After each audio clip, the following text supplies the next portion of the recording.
Three, two, one. You ready? You're listening to the Real Pineapple Podcast Network.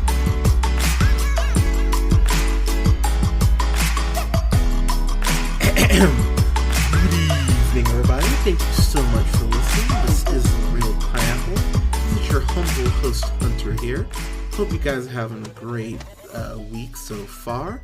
And alright guys, it's gonna get a little emotional here. I am reviewing the new Netflix film, A Secret Love, which is directed by Chris Bolan, who is an actor, writer, acting credits including Beyond Human Limits, which was a TV movie. He was on Billions, which I've heard is actually really great. I have not gotten around to it yet. But this is the first film he helped write. It's a documentary, but he helped write this, and he was the director on it. And I've got to say, if this is his floor moving forward, we could be witnessing a guy who is next level great if he can keep up this sort of momentum. So this movie starts off in 1947, or it's based on a love from 1947. Pat Hinchell and Terry Donahue, who met each other in 1947. What's so incredible about this movie is that it gives you almost a history lesson while going ahead and telling you this truly beautiful love story. So when they met in 1947, they were, of course, before the big women's movement, and during World War II. And what I found so interesting about this movie is that Pat and Terry love each other throughout all this time, and their love really has transcended all these different historical changes, landmarks, historical moments, but it also transcends what was acceptable back then. And speaking as a person of color, I always look back on the 60s, as, of course, grateful for the sense that while we have a long way to go, that the revolution started somewhere, and that people, rose up and stood up for each other. The women's movement taking place in that same time. But I almost think there is I know there is I'm trying to think of how to phrase this, because we're getting into the deep water on this, guys. I think there's almost a movement of people to fetishize the LGBTQ movement, in the sense of, we see it in movies, we're seeing it in games more, we're seeing it represented more in music, but there are times where it feels more like a cash grab and less about the true sincerity of representing members of that community. I was so happy to watch this and never feel like this was being done like that. This just felt like a genuine love story. If this is maybe the best romantic comedy that's ever been made, because the thing about this documentary too is it's funny. Even though it's dealing with really not ideal and not always comfortable subject matter, it does have a humor to it. Diana, there's a woman named Diana in this movie who is who is related to Aunt Terry, and I loved her. Aunt Terry says that she's a daughter that she never had. Diana says of Terry, she sent me to university. She's the one who I heard, who I heard from the most, and that, she told me to be a teacher when no one else was telling me to be a teacher. She heard me, and how she, her life is because of Aunt Terry, and it really speaks to just how good of a person Terry is. What I love about this movie is that it deals with the shock of Terry and Pat's families finding out that they've been hiding this secret love for all this time. Diana only found out 3 years ago, and they talk about in this documentary, Terry and Pat had been together 65 and a half years, which is so fucking insane to think about how long that is, to love someone that deeply for so long. Kim, who is Diana's brother and Terry's nephew, Diana's dad, well, their dad, Tom, used to say that Terry needed to get fucked by a big black guy, set her straight, and he would say this sober and not drunk. I remember from that line on, the movie really does a good job letting you know this is going to get dark at points, and so if you can't handle that, you're not going to really be able to handle what continues to build as the documentary moves forward. It's really interesting to hear about the family aspect, because Terry's mom died, and she even said that my mom wouldn't have understood. She would have disowned me.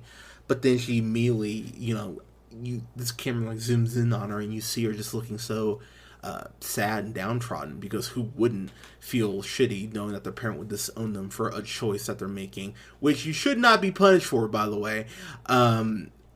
But then she immediately segues right into talking about her dad, and how her dad was her biggest supporter and told her to fight, told her how to be strong. And the documentary keeps kind of not even winning you back, but it keeps kind of rubber banding you, like in that way, where you'll feel this moment of, oh my god, our world sucks. Why can these women, been the way they are now back in the 40s? You feel that anger, but then immediately wins you back and gives you this funny anecdote from Pat or Terry, or you see them arguing like an old married couple, and it's so endearing at points, but it just rips your heart out in the next moment. Terry even talks about how her dad obviously never knew that she was a lesbian, but that she always felt that he knew, and that I guess her dad even said that, I would rather have you married to her than to someone who would mistreat you. And I'd like to say that was at the 10-minute mark, because I made sure to timestamp that. That was 10 minutes in, and I went, oh my god, if I could just spread this to all of my closed-minded Christian friends, it would save me so much time and so many Facebook posts. That is a true encompassing of this documentary right there. Like, why would you want to be married to someone who mistreats you? Why can't you just be happy for the person? Like, that's such a beautiful simplification down of all these arguments that I feel like people have. I want to say it's Diana. No, it's I want to say it's, yeah, it should be Diana's sister. She's a battle axe. I did not like her at all. I don't have her name written down here, because there are quite a few people here in the documentary that kind of come in and out. But she in particular, she was like, I'm not against it, but she kept using the term living in sin. And by the way, so some of this is going to be ranting, shocking, I know, but that is something that irks the shit out of me, because when people use the term living in sin, they're 99% of the time, it feels like they're talking about gay marriage, or being gay, or experimenting sexually, and that drives me up the fucking wall, because you never hear that term used for, I don't know, smoking meth every day. Oh, you're living in sin. You never hear that. It's always about gay people. Anyways, but so even when she ended up kind of coming around near the end and being more supportive, I was still going, you kept using that term, yeah, fuck you. There is this great scene, because I didn't even know this going into the documentary. I saw this trailer on YouTube, and I'm really happy I did, because I told my girlfriend Alea, we're watching this tonight. And when I say we watched it and we ugly cried. Like, I cried. I was in-game crying. I was crying, like, so hard. I was sitting there going, oh my god, how is this movie so perfect? Oh my god. Like, I was weeping Like, really, truly heart beating on my chest, weeping at multiple points in this movie for just how beautiful it was. Terry, which is so cool, I had no idea. She was one of the inspirations for League of Their Own. She was one of the. She was a very great player. She played for the. Oh gosh, I have it here. She played for the. Thank you. Just hear my girlfriend randomly yelling out there. Yeah, she played for Peoria Red Wings and during World War II, and she's part of their inaugural roster. And this is one of the points where I teared up. Terry told her dad that her dream was to play baseball and get paid for it, and she did because she played for 4 years. And I remember just going, "Oh my God, that warms my heart." In such a way I was not expecting. And there's a scene where Terry and Terry and Pat go up to this really tall building, like this skyscraper in Chicago, this office building. I want to say it's the women's like baseball league. I want to say it's the Hall of Fame that they're at, and they're talking about how the city's grown and how they used to live next to this one church for 21 years and how small Chicago was and how it's ballooned up. And it really puts in perspective just, how much we've grown as a country. Again, we still have a long way to go, but it does show that while it feels like we're moving, very slowly, and we are still moving forward. And it was very kind of a hopeful thing to see that something so small has gone ahead and risen up, not just as far as the city itself, but even culturally. That I found that very inspiring, the way they're able to tie that in. What I did not find inspiring is they talk about now. I haven't mentioned this too often, but I'm a huge psychology nerd. I love finding out what makes people tick and breaking things down. One reason I love movies so much. And I remember learning about Kinsey in school when I was in college, and they talk about the raids back in the 50s, like raids on gay bars. And I remember when I was 18 and hearing that going, oh my God, that's fucking horrible. This is really morbid, but think back to school, maybe middle school, maybe high school. I remember the first time I heard about the Trail of Tears, I remember thinking, we are the fucking worst. How is that fucking possible that happened? And it really felt, I got that terrible sinking feeling all over again hearing about these bar raids, because it talked about how if you were wearing certain outfits, if you're wearing like more than 3 pieces of clothing and you're a woman, that you'd be put on the paddy wagon. And they talk about how they would profile gay men and women, and it just breaks your heart to hear. Luckily, everything is perfect now for gay people, but that genuinely just hurt my chest watching that. And you see how these men and women have to live lies just to avoid being profiled, hurt, killed. There was a scene they show this old footage from Detective John Sorensen. He was, I believe, the head of the Dade County, Florida Morals and Juvenile Squad, which is a horrifying and lengthy name right there. And he talked about how a third of you will turn queer and you will be caught. And he, the documentary doesn't cover this, but he was quoted once by saying, I would rather see my kids dead than for them to be homosexual, which is just one of the shittiest fucking things you could ever say. And I hope I'm gonna keep that to myself, but that really pissed me off. The other thing that was crazy is that in the 50s they would print the names of people in the gay community and their occupations so they could be fired, which is just like, yeah, that's us, that's our country. And again, thank God things are better, but again, not as far away from something like that as we should be.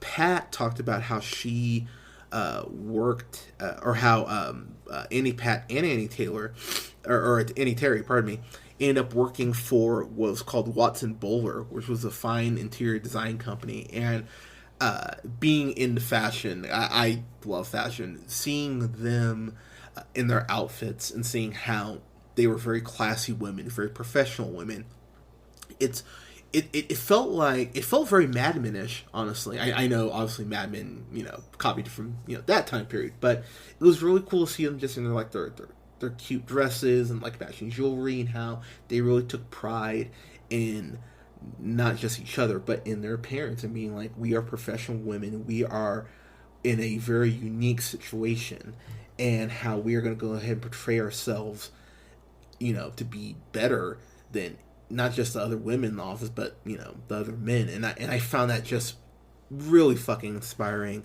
Um, they talked about in 1948 how the league drew 1 million people, and I thought that was a crazy impressive stat. I know I'm going all over the place here, but there's so much I wanted to cover, but I'm going to try to keep this short because this is one of those things I really don't want to spoil for people, because there's so much in this documentary that happens that you go, oh wow, okay. The one thing I will say is that they get married, and that's one of the ongoing kind of threads for the whole movie. There's this really cute scene where Pat and Terry go visit their friends, Jack and John Bird, and they're just this cute, elderly, old gay couple, and they make this like nice meal for everyone, and I'm sitting there going, oh my god, you guys are just this is too fucking cute. And Jack and John kind of ask Pat and Terry, like, hey, when you two getting married? And of course they are going to get married at some point. When they get married, it really reminded me so I'm getting teared up here. It reminded me of that wedding in Crazy Rich Asians, where I was just weeping the whole time. Pretty much once you hear they're getting married, I was like, oh god, like I just bawling, just absolute tears. And I love that the fact that this movie, while this is almost a fairy tale romance, it does bring the harsh reality of not just what they went through, but of the fact that not every time's going to be, all times are going to be rosy. They talk about how Terry isn't in the best health. Neither is Pat, but Pat doesn't want to move, and Diana at a point makes this very emotional, just plea to Pat to stop being selfish and to just, work with them. Like, let's get you to a nursing home or like an assisted living home, because, like, you guys need to be taken care of. And it really, that's one of the most emotional scenes in the whole film. And I remember just going, wow, that's heavy. I remember, my grandpa, we lost him to Alzheimer's when I was 8 years old. And I remember, as a kid watching that and not understanding, and just being, that really affected me quite a bit as a kid. And, sorry, guys, sorry about that. But I remember that whole experience, and just watching that potential in Diana's plea just absolutely broke my heart. But it's a truly powerful scene in the whole documentary. I know I'm kind of keeping things vague here, but honestly, you guys need to watch this for yourselves. Like, I'm so not just happy but honored that I'm getting to even review this, because this is something that, yeah, I mean, the year is still early. Who knows what's going to happen with the theaters and, movie releases and all that. But honestly, this, I will have to kick something off. If necessary, I will kick something off of my list to make sure this is in my top 10. I really personally don't see a world where this movie isn't in my top 5 for films of 2020. I just thought this was masterfully done. The score, the music, the soundtrack is perfect. It is perfect in the way I wouldn't have changed a note. I wouldn't have changed a song. I wouldn't have changed the way, like, the parts where these songs were played. This was just incredibly well done. This was produced by Ryan Murphy, which is not surprising. I was like, okay, of course Ryan Murphy helped out with this. I mean, people talk shit about it, but Glee had a huge influence on the LGBTQ community. And like I said, I know Glee got insane by the last couple seasons. That's kind of a Ryan Murphy thing. Watch Nip Tuck for the last 2 seasons, but Ryan Murphy does deserve credit for not just his longevity, but the fact he's got American Horror Story. I think he's on like 12th season now. I mean, the guy, say what you will about the quality of it, but he knows how to go ahead and keep working and to go ahead and represent the LGBTQ community in a way that they're not often represented. So, I mean, I think he needs to get more props for that, and he doesn't really get it. But Ryan Murphy being a producer on this was not surprising. The one that shocked the hell out of me is Jason Blum of Blumhouse is a producer on this. And you guys have heard me talk about it. Us, Get Out, Halloween, Happy Death Day, Ma. I think Blumhouse is an amazing... what's turning into an institution. I haven't watched Fantasy Island yet. I heard it sucks. I'll watch it at some point. But Jason Blum, props, man, and I believe this is in association with Blumhouse as well. So I thought this was just perfect. I really don't have a complaint about it. I watched this on May the 2nd, and I was gonna review it last night, but I remember going, I'm too emotional. It's too fresh. I'm gonna sit and just kind of let it rest. And I didn't even wait 24 hours to review it. I just thought this is beautiful, and it really puts in perspective the fact that, as cliche as it is, that love is love, and that's really that should be all that matters. Despite what some people will say, that should be all that matters, period. And pardon me, I thought this movie just hit on all cylinders. I really do not have a complaint, and I was looking for one. The one sister's terrible, but I mean, as far as the actual complaint about the movie, I don't have one, guys. This is a fan-fucking-tastic across the board. And again, the director, Chris Bolan, this being his first his directorial debut. If this is his floor, oh my god, this guy's gonna be an incredible director moving forward. So I look forward to seeing what he's doing next, and I will be watching this again very soon. But be prepared to cry, people. If you're gonna watch this, and I know we're all quarantining, at least we should be, but don't watch this by yourself. Do a Netflix party if you need to. Actually, a Netflix party online might actually be the best way to do this, because then you can get some tears out, talk about how much you miss each other, how much you love each other. Have it just be an emotional healing type thing. That's what I would do. But please watch this. Please support this. Anyone, no matter how jaded you are with your love life or just all of this in general, this is hopeful. This is uplifting. This is spiritual. If you are a member or supporter of the LGBTQ community, you need to watch this. Like this is required. As far as I'm concerned, this is like Black people in Shaft. You absolutely have to watch this. But guys, what did you think of A Secret Love? Please let me know what you thought in the comments below. You can go ahead and like us at Facebook at The Real Pineapple. You can follow yours truly on the Twitter at JHunterRealPineapple. You can follow Scott on Twitter at Nearman1st. You can follow Colin on Twitter at The Real O'Neill. And please go ahead and like, share, and subscribe. You can find us on Spotify, SoundCloud, Apple Podcasts, Google Podcasts, Podbean, Stitcher Radio, and iHeartRadio at The Real Pineapple.